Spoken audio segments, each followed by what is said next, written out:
You take a seed, you plant it, you grow it, you dry it, you roll it, you smoke it, and it goes down smooth. Hey! Spanning the continent to bring you the truth about cannabis and marijuana law reform. I smoke pot and I like it a lot. The Russ Belville Show, the voice of the marijuana nation. Now, here's your host, Radical Russ Belville. All right, good day, tokers and tokettes, and welcome to the show. It is Monday, June 16th, 2014, and it's got to be 420 somewhere in the world.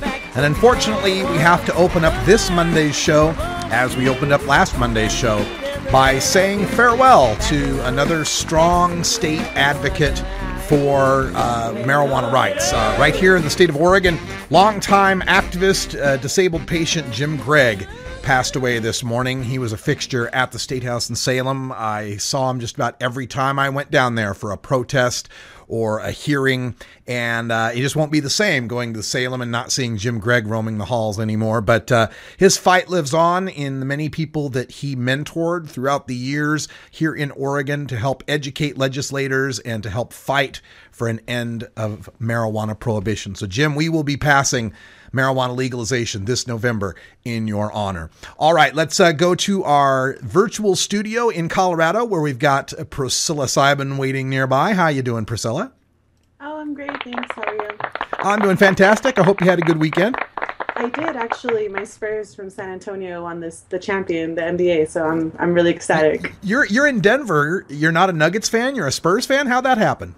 Well, I was raised in Texas, in San Antonio. It's my hometown. I gotta keep representing my hometown. All right. Well, congratulations to the Spurs, even though you did beat the Portland Trailblazers. Though I gotta say, the Trailblazers and the Heat both lost 4-1. They both lost all 4 games by 15 points or more.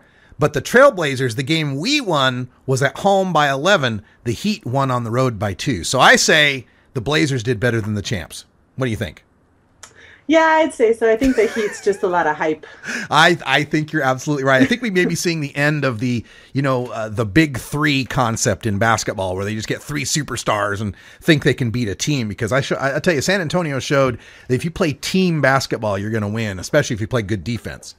That's what's up. Represent. All right. Well, we'll talk to Priscilla in our 420 radio news, which is coming up right after this first break. Also on the show today, we'll have time to go behind the headlines, where the Oregon high-intensity drug trafficking area cops are terrified, I tell you, that legalization is going to put them out of a job. So they've issued a report, and it was covered by the Oregonian today. We're going to take that apart in behind the headlines and show you the scaremongering that it is. Also on the show today, it's Monday, so we get our regular weekly dose of cannabis science with Dr. Mitch Earlywine. Got a lot of question and answer for Dr. Mitch today, including that study that says that frequent marijuana use may affect men's sperm. We'll ask Dr. Mitch all about that one. Also on the show today, we'll have time for a radical rant. New York State is stepping deeper into the medical marijuana box canyon. We'll tell you about the demands Governor Andrew Cuomo has for medical marijuana before he will sign a bill. And they've got Thursday. Thursday is the end of the legislative session in New York. Governor Cuomo is holding that bill hostage. We'll tell you exactly how and why. Also on the show today, in hour 2, we'll take you into Toker Talk Radio, where you can be the voice of the marijuana nation. We'll take your calls at 971-533-7111. We'll also get a visit from Bacon Dan, who'll be bringing us a classic rock tune for today's Roots Monday Daily Toker Tunes. All that's coming up on the Russ Belville Show, live from beautiful Portland, Oregon. We'll be right back with the news after these short messages.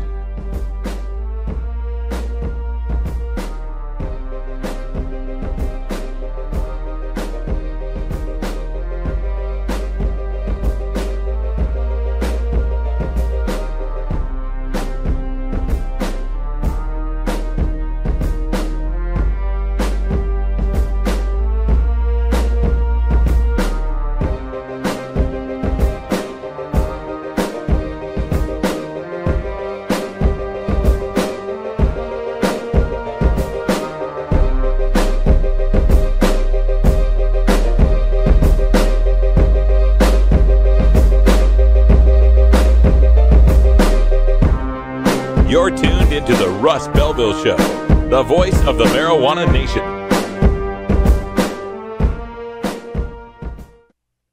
You can get 420 Radio on the go with the TuneIn Radio app for all mobile platforms. Go to rad-r.us/420tunein or just click the TuneIn Radio icon below the live radio feed on 420radio.org. The Marijuana Business Association, or MJBA, are proud sponsors of the Russ Belville Show. It is the mission of the MJBA to establish integrity and legitimacy, create common market standards, provide market intelligence, and develop best ethical business practices for participants in the emerging legal marijuana industry, including commercial hemp, medical marijuana, and recreational marijuana for adults. Learn more about the Marijuana Business Association and visit mjba.net to join today. That's mjba.net. Stony Sundays, replaying Monday at 1 Pacific on 420radio.org. The law offices of Omar Figueroa would like to remind you to stand up for your rights. If you are detained or arrested, treat law enforcement with respect and stand up for your rights by repeating, "I respectfully invoke all of my legal and constitutional rights. I do not consent to any search and seizure. I want to remain silent, and I want to speak with my attorney." Please contact the law offices of Omar Figueroa at 415-489-0420 or 707-829-0215 or on the web at omarfigueroa.com.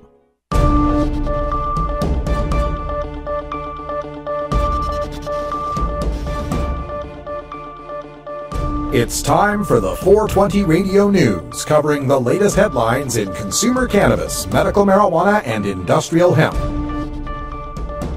Transcripts of 420 Radio News are available daily on our website at 420radio.org. Now, here's Priscilla Simon. Hi, this is your 420 Radio News for Monday, June 16th, 2014.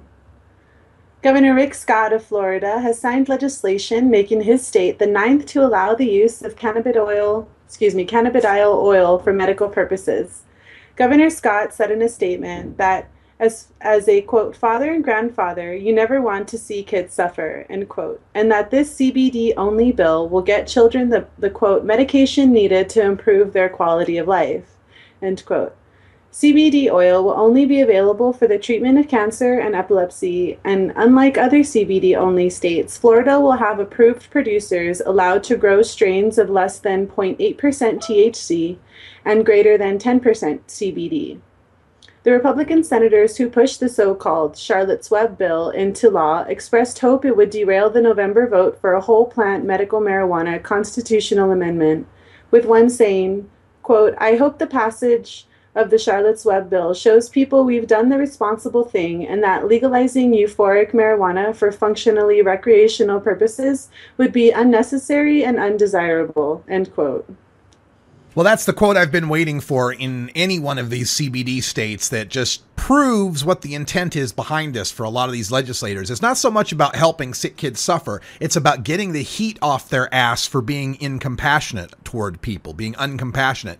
This idea that they're trying to float this thought, this frame they're pushing, legalizing euphoric marijuana. Now it's not being called medical marijuana, you see. Now they're trying to frame it so that CBD is the medical marijuana and the THC is the euphoric marijuana. That's exactly the frame they want to put this in, to make people think that medical marijuana is some sort of fraud, that THC is not medical in any sort of way, and that anybody who's pushing for CBD is doing so for what they call, quote, functionally recreational purposes. This is all fig leafing. This is all covered the ass of the politicians who don't want to be on the wrong side of history, as now 80 or 90% of the public supports medical marijuana. We saw this with Governor Corbett in Pennsylvania getting the favorable headline of changing his mind on medical marijuana when actually it was just support of a CBD only bill. Don't be fooled by this CBD only stuff. This is just political cover. It's not doing anything to really help the patients that are going to need it, including those kids that need the CBD, because we're finding that they often need different ratios of THC with their CBD for it to be most effective. I don't think this is going to work though in Florida. I think the people in Florida are smart enough to support the constitutional amendment, and this won't go down like Proposition 19, where Governor Schwarzenegger signed a decrim bill to try to take the wind out of medical marijuana sales. Legalization sales, excuse me. Go ahead, Priscilla. Burglaries and robberies at marijuana shops in Denver are down a quarter since 2012. According to the city safety department, Denver suffered 173 such burglaries and robberies in 2012, and 151 occurred in 2013. The city is currently on pace for 130 by year's end, which would be a reduction of over 25% in 2 years and almost 14% from last year. These reductions coincide with and exceed overall reductions in property crime in Denver, where there were 1,789 burglaries and robberies from January through April, down almost 5% from the same period in 2013. These crime figures decline despite the continued difficulty dispensaries and pot shops have in securing banking services, leaving them as all-cash businesses that are more attractive for burglary and robbery. Boy, these figures don't make any sense, Priscilla. You're saying that we've got 14% less burglaries and robberies in pot shops than last year, but the overall burglaries and robberies went down 5%. It's almost like these pot shops are being burgled and robbed less than other businesses out there. And from what I understand, Denver's supposed to be some sort of chaotic hellscape of apocalyptic fire and demons and pot zombies roaming the street since legalization. It couldn't be safer, could it? I don't know. I mean, I don't know if they've got the figures on the Buttercrust or like the Hostess shops here, but I think, I mean, everything's pretty kosher. Everything's really kosher. Well, that's good to hear. New Approach Oregon announced today that they have surpassed 100,000 signatures in their push to put marijuana legalization on the November ballot. On Thursday, the group turned in 83,500 signatures to the Secretary of State, and in a press release today announced the 100,000 figure. The initiative needs 87,213 valid signatures before July 3rd, and New Approach Oregon has paid signature gatherers continuing to canvass in order to make sure the goal is reached after invalid signatures are disqualified. According to the campaign, over 10,000 Oregonians a year are arrested for marijuana. New Approach Oregon has spent over $620,000 on the campaign so far and just received donations of $250,000 and $150,000 in the past week. The legalization initiative would allow adults 21 and older to possess 8 ounces and grow 4 plants.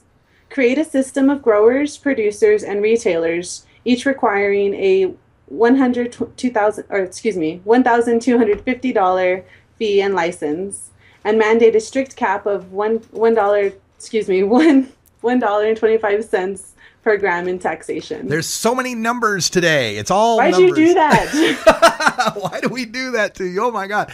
But these are good numbers. We're happy about these numbers. This right. Strict cap. I'm so excited mostly about the recreational marijuana industry that's going to be set up here in Oregon when this thing gets on the ballot and passes. The most recent poll has shown Oregonians 51% in favor, 41% opposed to the generic question of marijuana legalization. I feel when they see the details of this in later polls, they're going to be even more in support for this. And what's really exciting is because we've been talking about this box canyon and this tendency for marijuana laws to get more and more and more restrictive. We are going to see in 2014 Oregon pass a really wide open legalization. We're going to see Florida pass in 2014 a pretty wide open whole plant medical marijuana law. So from both corners of the country, we're going to be rebutting this idea that marijuana needs to become more and more restricted. We're going to open things up. In Oregon, we're talking about 8 ounces and 4 plants, but that's not quite all. It's an ounce of concentrates, specifically mentioned hash oil concentrates will be legal.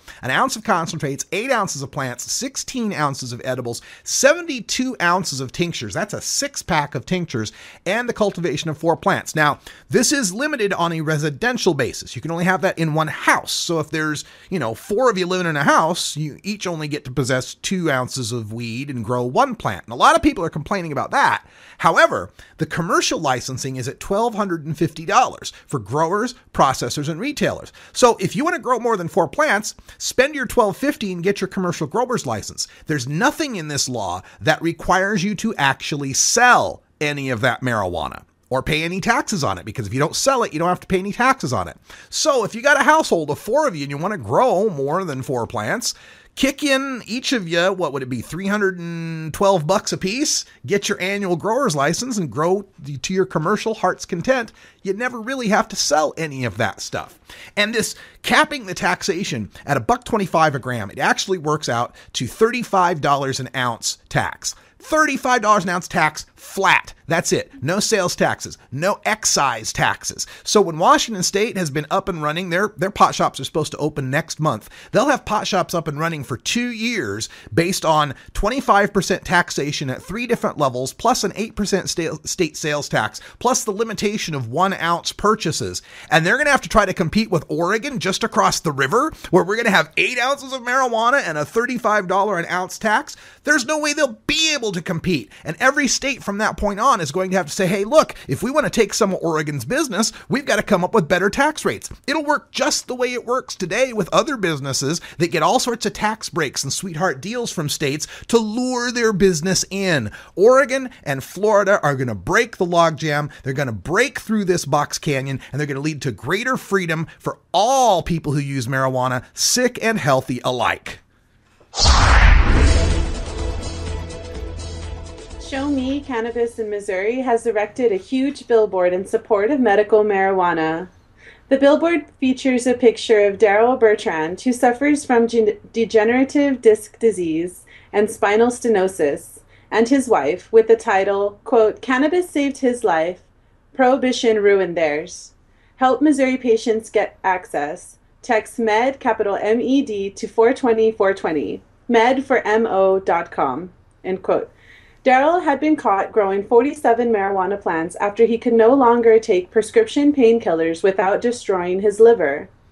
He and his wife received years of probation and lost their playground equipment business over the charges. Since his arrest, Daryl uses no cannabis and deals with constant pain. Quote, "I'm totally miserable," he told the Springfield News Leader, and is helping Show Me Cannabis fight for medical marijuana initiative in 2016. You know, Missouri could be one of those states, along with Arkansas there, that could break through in the South. I'm really expecting this to happen. I got word from the folks in Arkansas today that they are looking good on their signature counts for a medical marijuana initiative in Arkansas. Missouri has always had a strong activist base. Some of those Missouri activists moved here to Oregon, and they're the ones that are running the new Approach Oregon legalization campaign. So there's strong ties between Oregon and Missouri that way. The people of Missouri are compassionate. They're going to realize that people like Daryl Bertrand and his wife shouldn't have their lives destroyed, their careers destroyed, their reputations destroyed, just because he finally found a medicine that works. This guy's tried all the other painkillers. He's done the surgery. He is the quintessential face of medical marijuana in America today, and the fact that Missouri would treat him as a criminal and through p-testing and probation refuse to allow him to gain the relief that he knows medical marijuana can give him, it's cruel and unusual punishment, and it shouldn't be allowed under the 8th Amendment. New Mexico's Governor Susana Martinez is proposing changes to the medical marijuana program that have patient advocates protesting. Under the new changes, patients would, for the first time, be subject to a fee to register for medical marijuana. New Mexico's registry has been free, but soon patients may have to pay $50 to register. Patients registered to grow their own medical marijuana would be reduced from a limit of 16 plants to just 8, and would be subject to criminal background checks they must fund out of pocket. Nonprofit producers would be allowed to triple their plant counts from 150 to 450, but the annual fees would triple too, from $30,000 to $90,000. 12 new producers would be added to the current 23, but they will be subject to an application fee that rises from $1,000 to $10,000. One medical marijuana producer explained, quote, "If your intent is to kill the New Mexico medical cannabis program, these proposed rules will do just that," end quote. God, what a shame here, because New Mexico's been coasting along. They've had about 3,500 patients. They were the first state to explicitly recognize post-traumatic stress in their qualifying conditions. But this Republican governor just wants to take it backwards. And it's all fueled by this need to try to keep the so-called criminals out. You know, healthy people who like marijuana. Even though there's really no evidence of that being a problem in New Mexico, it's always the boogeyman the Republicans fear, and they've got to do something to try to stop it. Oh my, oh my, oh my. It's that bell that Big Daddy Fink hates. It's 4:20 in Denver. Priscilla Sibon's about ready to celebrate the Spurs' 5th championship since drafting Tim Duncan. Thanks for the news, Priscilla. We'll see you tomorrow. All right, see ya. When we come back, we're going behind the headlines. We'll take a look at the Oregonians' report on the high-intensity drug trafficking area in Oregon that fears for its existence.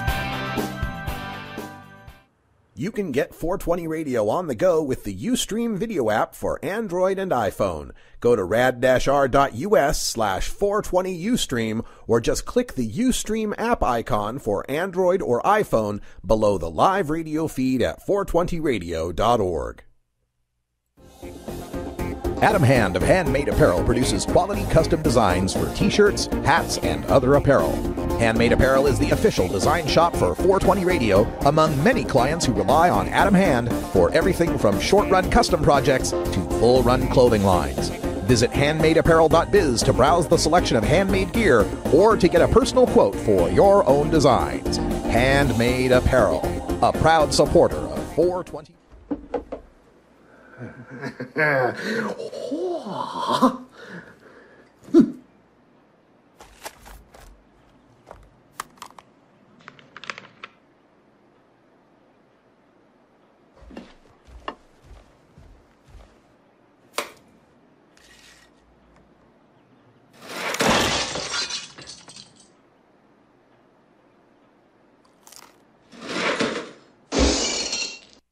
Growing plants indoors can be a rewarding hobby, but electricity bills can go through the roof. Then you have to cool down all those big hot lights. It can drive a grower insane. With Lush LED lighting, you can solve many of these issues and double your rewards. Matt and his scientists have developed the perfect light for flowering plants with far less cost and heat. And the results? Very effective. Check out LushLEDlighting.com right now and tell them Radical Russ sent you.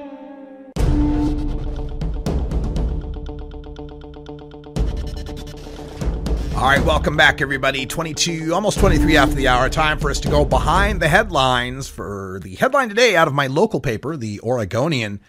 It says, medical marijuana in Oregon, state program prone to exploitation and abuse, a report says. Ooh, no, exploitation and abuse. Oh, no. All right, so let's take a look at this report and get a little behind the headlines on this. First of all, it comes from the Oregon HIDTA. That's the High Intensity Drug Trafficking Area. Namely, it's the part of Oregon down there in the southwestern corner that's the northern tip of the Emerald Triangle, where a lot of the pot growing is going on. And they are trying to, they released a 70-page report, their annual report. Now, understand that Oregon High Intensity Drug Trafficking Area includes state and local cops in Oregon, but it's funded by the feds. You knew that, right? That the feds only give money to cops to go after weed and drugs. They don't give money to local cops to go after murderers, arsonists, thieves, robbers, gangbangers, anything like that, right? You knew that, right? We only give federal money to go after drug crimes. All right, so as long as as long as we know where we're starting from, right? So in their report, they want to complain about how awful the medical marijuana program is.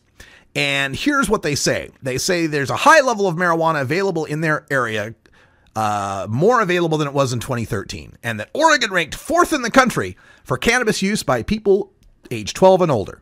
The top 3 were Rhode Island, Alaska, and Vermont. So we're number 4. Okay, sorry guys. Hate to have to burst your bubble here, but there was a lot of marijuana in Oregon prior to 1998. That's when our medical marijuana law came into being. But prior to 1998, there was still quite a lot of marijuana. We were the first state to decriminalize it in 1973. Our lone National Basketball Association championship team, the star on that team was Bill Walton. Have you seen pictures of Bill Walton from the 1970s? We're the only state in America whose state government ever funded a rock festival. Look it up. Look up Matrix, Oregon Rock Festival. So yeah, there was always a lot of weed here. It has nothing to do with medical marijuana. They also note the scare that the popularity of hash oil is on the rise, and there's been 9 BHO-related explosions since 2011. Oh my goodness, 9 explosions in 3 years. That's 3 a year. That's 1 every 4 months. Now, how many explosions occur every Thanksgiving when somebody tries to deep fat fry a turkey? I bet it's more than 3. And how many illegal alcohol moonshine stills have blown up in Oregon lately? I bet it's less than 3. They also point out that between 2008 and 2013, toxicology tests detected more marijuana than any other drug but alcohol, and the rate of detection increased 16% from 2010 to 2013. And by detect, they mean found inert metabolites of marijuana in someone's piss or active THC in someone's blood, indicative of having used marijuana within 4 hours to a week.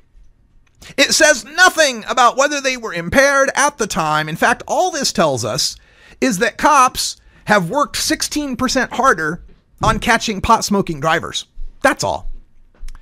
They note this accidental exposure to marijuana, the kids that might end up in the emergency room, even though they don't really have any stats for that in Oregon. They do point out that nationally, it's more than tripled since 2005 and 2011, and in the states that passed decrim before 2005. Oh, really? So, like, we decrimmed way back in 1973, and now the pot brownies are a problem? Okay. Also, they complain that caregivers and cardholders in Oregon can grow 12 or 24 plants and have 1.5 pounds of marijuana, and some people may exploit the program by claiming they're growing for legitimate OMMP patients. What?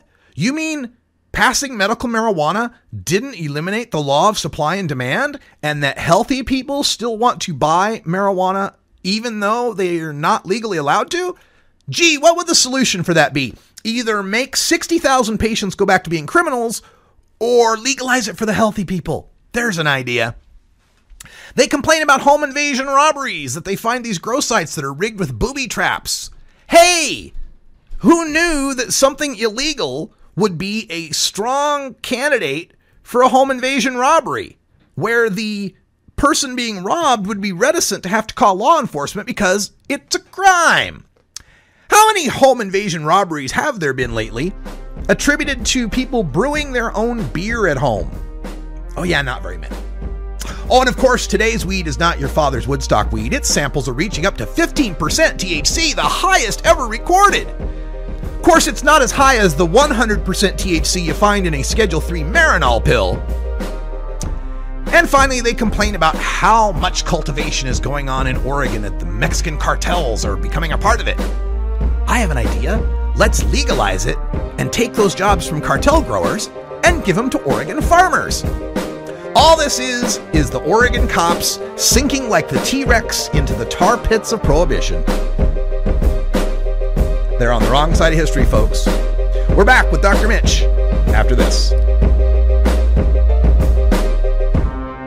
You're tuned into the Russ Belville Show, the voice of the marijuana nation.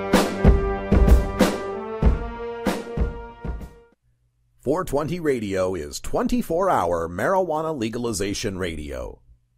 I'm Radical Russ Belville, and I want to thank you for listening to 420 Radio. We couldn't survive without you and our sponsors, and I'd like you to check out one of our prime sponsors, the National Cannabis Coalition. I've been working with NCC since June of 2012, and I'm proud to be part of the team they have assembled. National Cannabis Coalition is building the partnerships with reformers, lawmakers, and industry we need to be successful. Visit the National Cannabis Coalition website at nationalcannabiscoalition.com or the easier to remember ncc420.com. That's where you'll get the exclusive first look at my radical rants, as well as informative articles from the nation's top cannabis pundits. Visit ncc420.com today, and if you have your phone handy, text Russ to 420-420 to support NCC and 420 Radio. It's a free text message that helps us help you end adult marijuana prohibition. Learn more at ncc420.com, and thanks for supporting independent marijuana legalization public radio. Marijuana Compassion and Common Sense, replaying Tuesdays at 10 Pacific on 420radio.org. When you are starting up a medical cannabis business, you want a fired-up lawyer who understands the needs of cannabis consumers.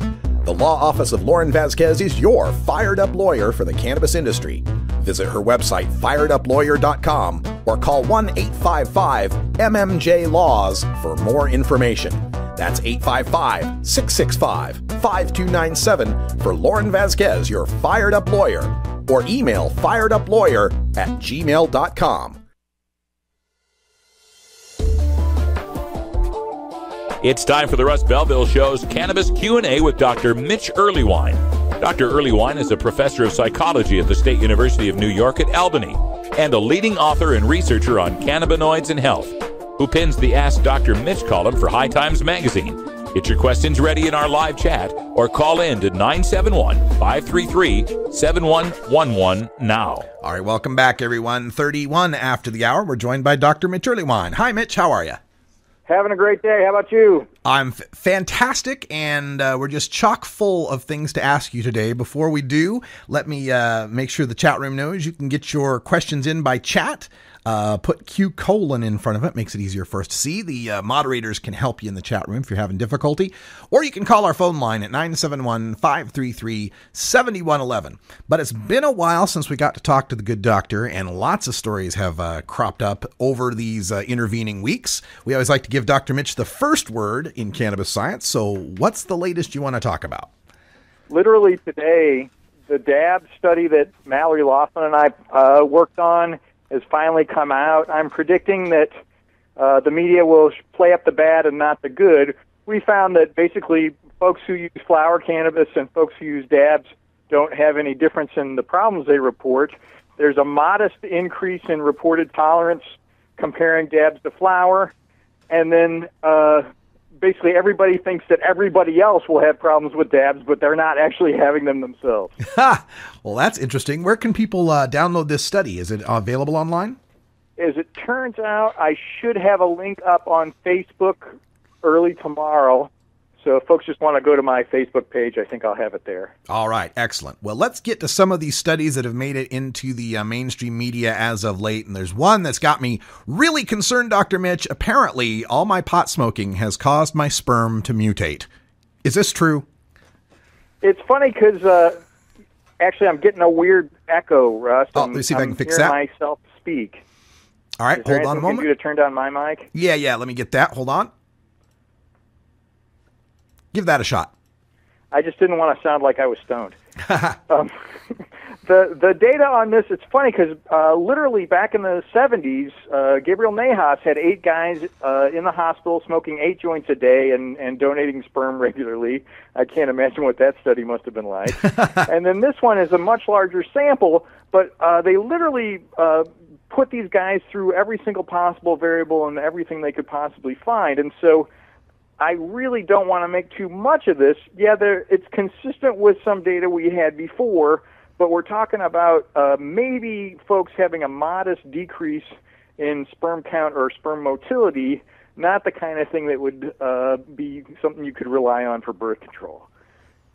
Gotcha. Now, when I was reading the write-up on this, it said something to the effect of the guys in the sample who had the misshapen sperm. It was because they could determine this because less than 4% of their sperm met the I guess height and weight requirements, I guess. But does that mean somebody who's healthy, they only really have to have 5% of these little wigglers turning out good and they'll call it good?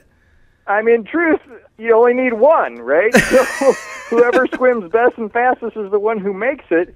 And often what happens is what qualifies as infertility is below that 4% or sometimes even lower. So no, this is not a reflection on how bad marijuana has affected sperm so much as just how deviant all sperm are. Yeah, well, my study is just anecdotal, but Willie Nelson has 5 kids, Tommy Chong has 7, and Bob Marley fathered 12 that we know of. So I wouldn't worry. If you are having trouble conceiving, laying off for a few weeks is, of course, not a bad idea. I only have an N of 2 at my house. I'm not sure what to tell you. Now, was there any distinction in the study about the type of cannabis being used, whether it was indica, sativa, or anything like that? Nothing anywhere near that clear. And in fact, it just literally had you smoked cannabis in the last 3 months. And they also, point out that, if your underwear are too tight, that can also alter sperm count. So, I mean, we're not talking about some kind of outrageous toxin here so much as some minor variation because the CB1 and CB2 receptors may be involved in spermatogenesis.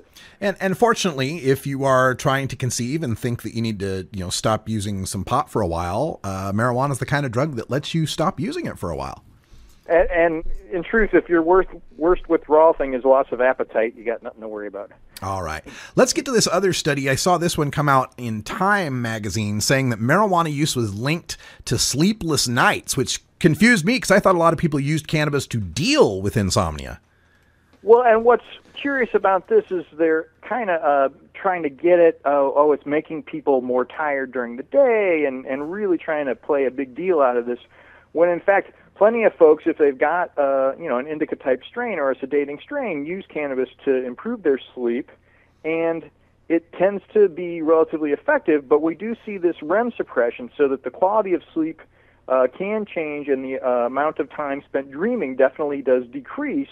That's why one of the alleged withdrawal symptoms is strange dreams, so that you have kind of a REM rebound when you lay off for a few nights if you've used for a few days in a row. But again, we're talking about really subclinical, not particularly serious sets of symptoms, so I'm just not sure what to say. If you're having problems sleeping, generally the behavioral interventions are the best ones. So only use your bed for sleep and sex, none of this watching TV, reading, eating, all that other stuff in bed. And then have a regular ritual before bed. So, you have your nice warm shower and then brushing your teeth and having a little time to wind down. I have so many folks who come in and say they have problems sleeping, and they literally have, the iPhone right next to their face, and they're, playing Scrabble in bed and then expect to, throw that off the bed and suddenly fall asleep. And it's just not good stimulus control. Yeah. All right. And like I said, I know a lot of people that are using cannabis as a way to deal with insomnia, so I thought that was a little strange myself. All right, let's take a look at, this was a good study that came out, and something that's illustrated something we've already known, but it's nice to have proof behind it. New York Daily News reports that marijuana could treat autoimmune diseases, the itises, I guess. Could you tell us about that? Well, it's interesting because basically anything that's linked to chronic inflammation seems to respond well to cannabinoid medicine. So arthritis, lupus, colitis, multiple sclerosis, all of those kinds of things.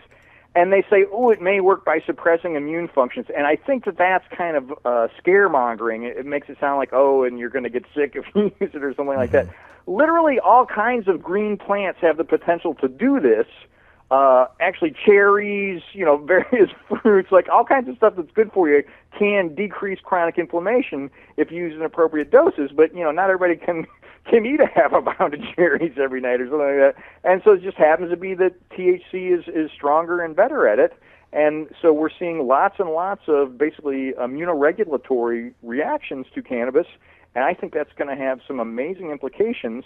It also sort of points out that this idea where states are going to list all these diseases and then approve them for those but not for others is really a bad idea for medical marijuana laws, and that we really should free up some of the latitude for physicians to say, hey, this is a larger inflammation issue. I want to use cannabis regardless of whether this disease is on some list. Wow, that actually sounds like allowing doctors to make medical decisions with their patients without government interference. How radical. Scary thought. Oh, my. The final study I've got that also came through Time magazine most recently, strict parents are more likely to have kids that smoke pot. I thought, from a behavioral standpoint, I thought that was quite interesting. What did you find out about this?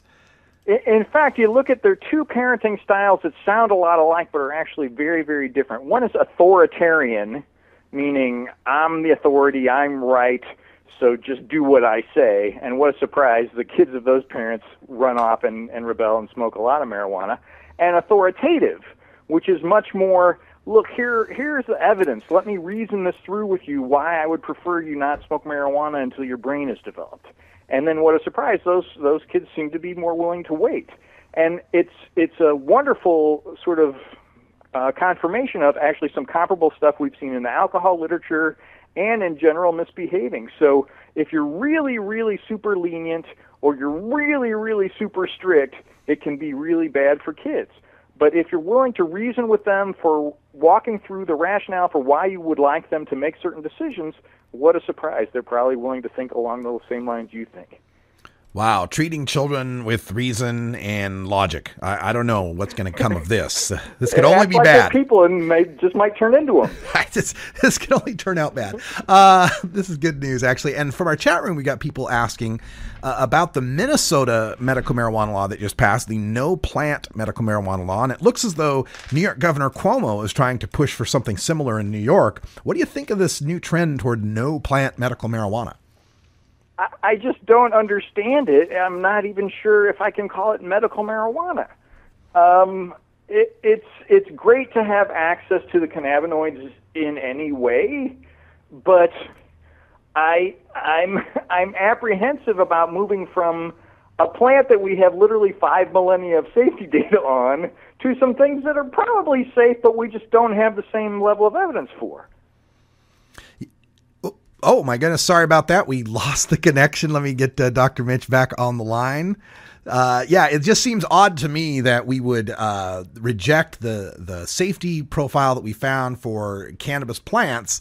And in a lot of these laws, we're talking about forcing these people to use oil only. Something that's far more potent than what they would be using if they were having access to flower. In the case of New York State, where the governor's talking about not allowing anyone to smoke marijuana again, that's the same kind of idea. So, Dr. Mitch, isn't it strange that they would allow oil, which is more potent, and not flower? Well, and what's curious is it seems they haven't been paying attention to the data, and if they've been lulled into this, it makes me suspicious about bigger business and not being able to raise your own and not being able to basically provide for your own medical needs. And I'm apprehensive about this being some kind of wild end-around tax or business strategy. Yeah, you'd think so. It's almost as if it's written by GW Pharmaceuticals, because if they can have a pharmacy or a dispensary that just dispenses oils, pills, tinctures, and inhalers, as soon as they get through FDA trials, they can just replace those with their pharmaceutical products, couldn't they? Sad but true, and I feel like I understand every physician wants to be able to be pretty clear about dosage, and there may be some advantages for these as far as that's concerned. But again, we just have so much more safety data for plants than we do for all of these that it just doesn't make any sense.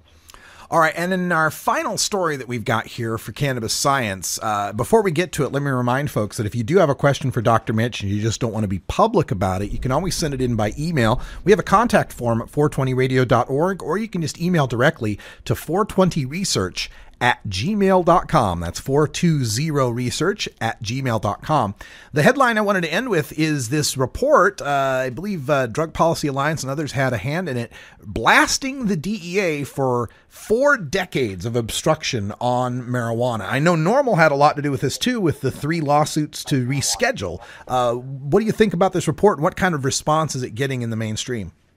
It's funny because nobody would be completely stunned to learn that MAPS and Drug Policy Alliance have been upset with the DEA. But once you lay it all out, that it's literally been 40 years of getting in the way of gathering the kind of data that could then dispute this argument that we don't have enough data, it really, really seems like they're caught in a problematic set of lies. And then the fact that the mainstream media haven't jumped on this more really disappoints me, and in truth makes me a little suspicious. Yeah, and as far as giving these folks, I know in politics sometimes people need a way to save face, and it seems as if, the DEA and the people who are aligned with them are stuck in this position where the world has moved on without them. The majority now supports legalization, overwhelming majority support medical marijuana. How are they going to be able to save face and avoid saying, you know what, we were wrong. It was wrong of us to lock up pot users? In truth, I feel like all they would have to do is kind of winkingly say, you know what, we're impressed with the data now, and pretend like they've been really weighing and measuring the pros and cons all this time and had come to this conclusion grandly. And I think that they could pull that off with just a little bit of ribbing. But instead, they're going to get all forceful and hard and more polarized, and that's really going to hurt in the long run.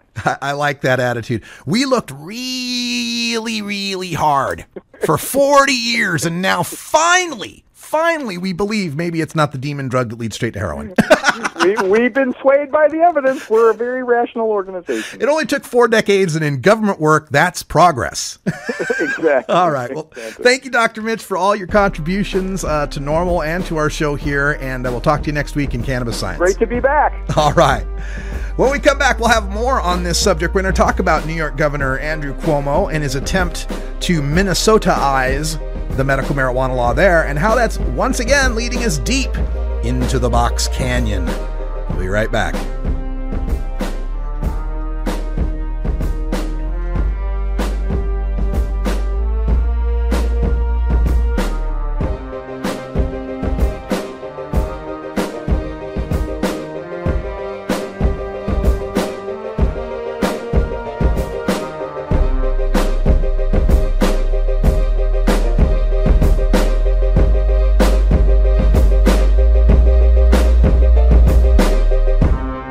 You're tuned into the Russ Belville Show, the voice of the marijuana nation.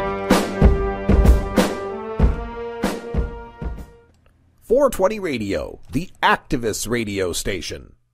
I'm Radical Russ Belville, and I want to thank you for listening to 420 Radio. We couldn't survive without you and our sponsors, and I'd like you to check out one of our prime sponsors, the National Cannabis Coalition.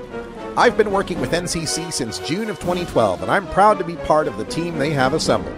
National Cannabis Coalition is building the partnerships with reformers, lawmakers, and industry we need to be successful. Visit the National Cannabis Coalition website at nationalcannabiscoalition.com or the easier-to-remember ncc420.com. That's where you'll get the exclusive first look at my radical rants, as well as informative articles from the nation's top cannabis pundits. Visit ncc420.com today, and if you have your phone handy, text Russ to 420-420 to support NCC and 420 Radio. It's a free text message that helps us help you end adult marijuana prohibition. Learn more at ncc420.com, and thanks for supporting independent marijuana legalization public radio.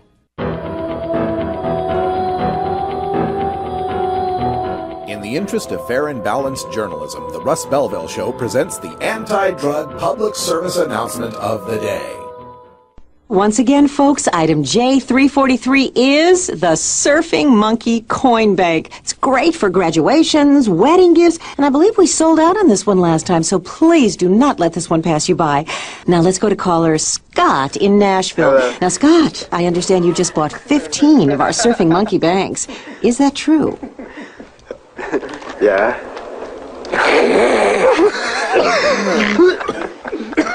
Chill, man. I'm on TV. This has been the anti-drug public service announcement of the day. To cure this sort of reefer madness, listen to the Russ Belville Show every weekday on 420radio.org.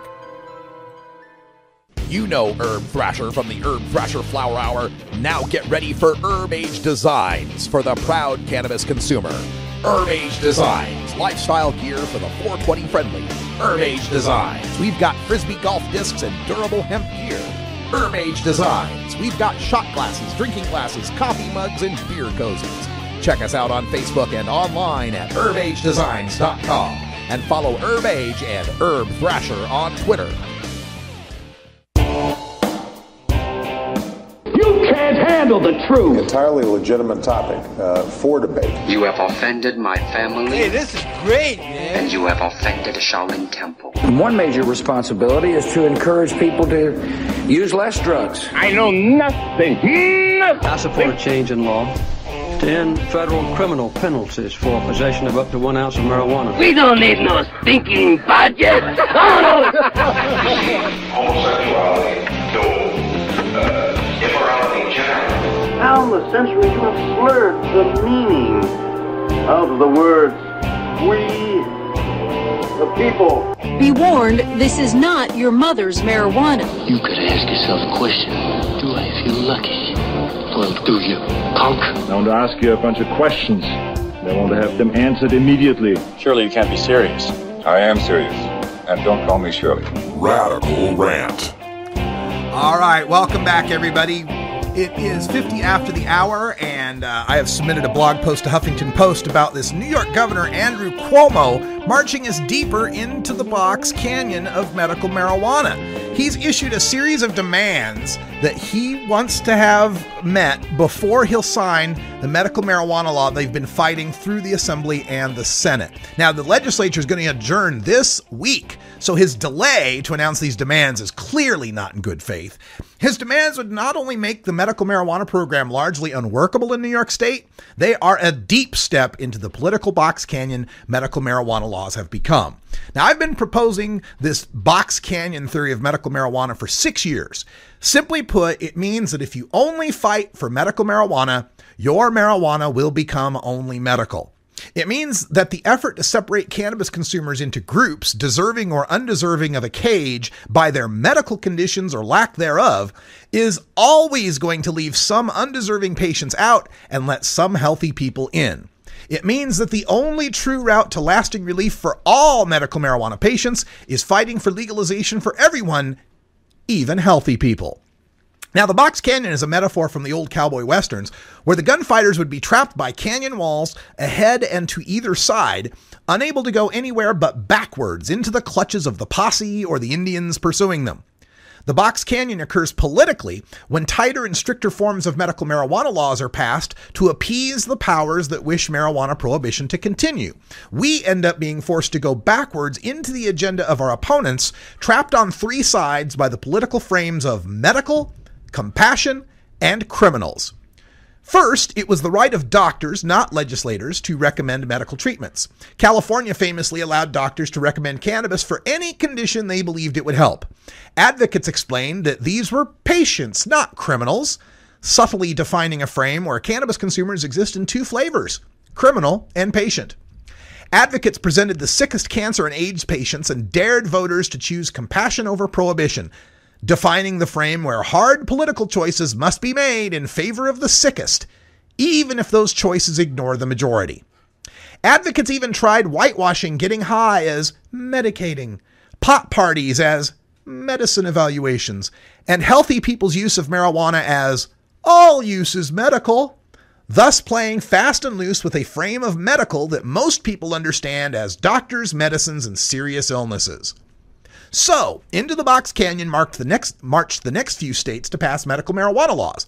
California's medical marijuana law began being described with sarcasm quotes around medical, as the media reported on Venice Beach bikini sign twirlers and 20-somethings getting recommendations at rap concerts. Condition lists were created where legislators decreed exactly for which ailments a doctor would be granted permission to recommend cannabis as a treatment. You know, from all their time in medical school, those legislators. And who could object? Who could object to that? Compassion dictates that we make hard political choices for the sickest, right? We've got to ensure that the program's just about medical, right? Better that the patients have some medical marijuana with restrictions than no program at all, right? Next, it was the right of patients to cultivate their own cannabis, what I consider to be the true miracle of medical marijuana. It's not that cannabis contains these remarkable cannabinoids that contribute to health and wellness. If it's really about THC, CBD, CBN, CBG, and so on, medical science will eventually extract, isolate, refine, and deliver those cannabinoids and their synthetic replicas in consistent, effective dosages. That's the box canyon that leads to GW Pharmaceuticals replacing all the plants in your dispensary with pills, sprays, tinctures, and inhalers that are Schedule III, prescribed by any doctor, and paid for by health insurance.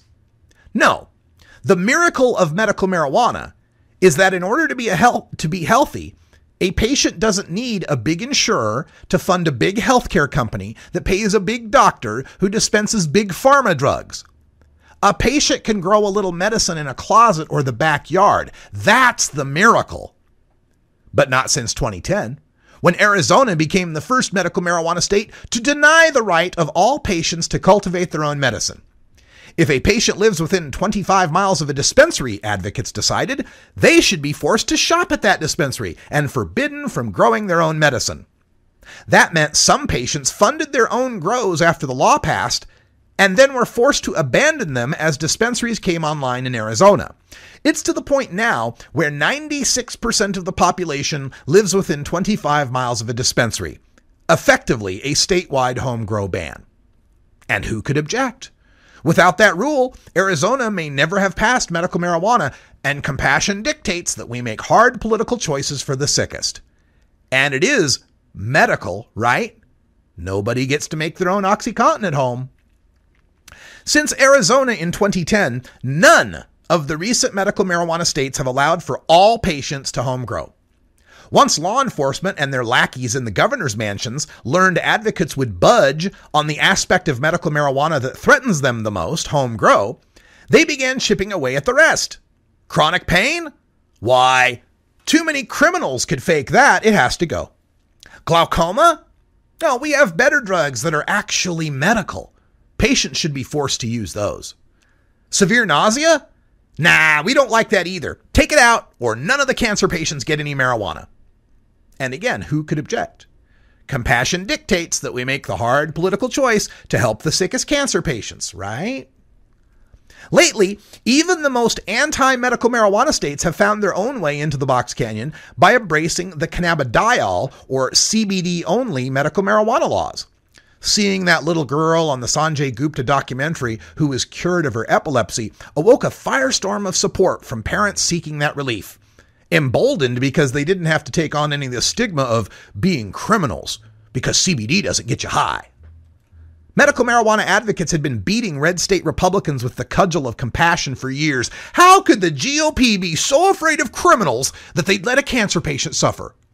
Now the Republicans get the last laugh by passing CBD-only bills that make the medical marijuana story go away and lead to headlines describing their change of heart on medical marijuana. And who could object? Compassion dictates we make the hard political choice to help the epileptic kids, right? With home grow banned, most conditions restricted, and the high removed, the final step into the box canyon is to eliminate the marijuana plant entirely.